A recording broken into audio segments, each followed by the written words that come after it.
At the home of Hank and Janet Pym, a seemingly ordinary evening begins to unravel with subtle but emotionally charged tension.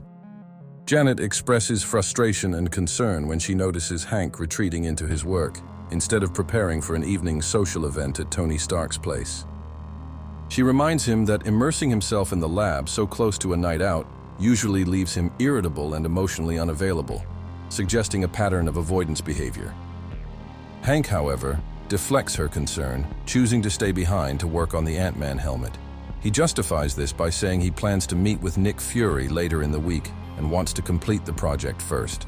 His tone implies a deeper preoccupation, possibly guilt or a sense of inadequacy following a recent encounter involving the Hulk. Janet tries to reassure him, offering genuine praise for his bravery and performance during the Hulk incident. Her tone is soft and supportive, clearly intended to boost Hank's confidence. However, instead of accepting her comfort, Hank snaps. He accuses her of being patronizing, fixating on her words as a personal affront. His irritated response reveals a deeper insecurity, one rooted in pride and a constant need for validation. In a devastating and emotionally charged confrontation, Hank Pym and Janet's toxic relationship unravels into a violent and psychologically harrowing encounter.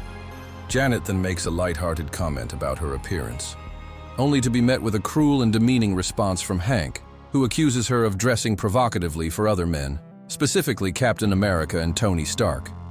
His comments quickly turn personal and abusive, exposing deep-seated jealousy, resentment, and insecurity.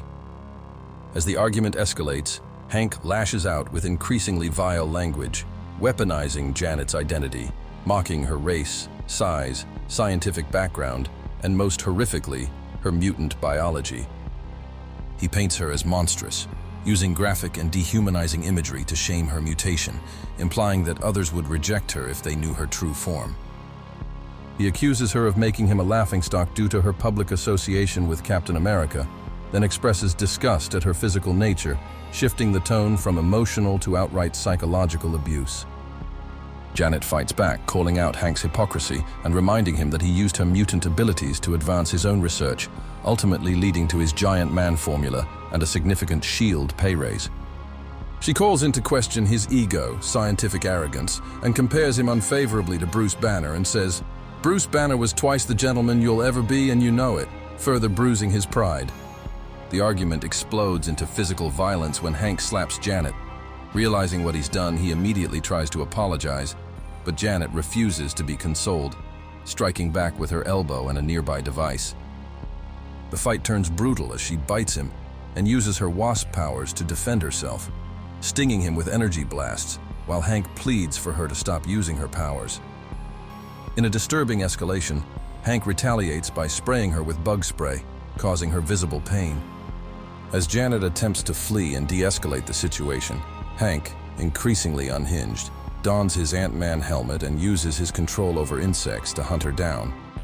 Despite her pleas for sanity and her attempts to apologize to stop the conflict, he unleashes a swarm of ants on her, effectively attempting to take her down in a fit of rage.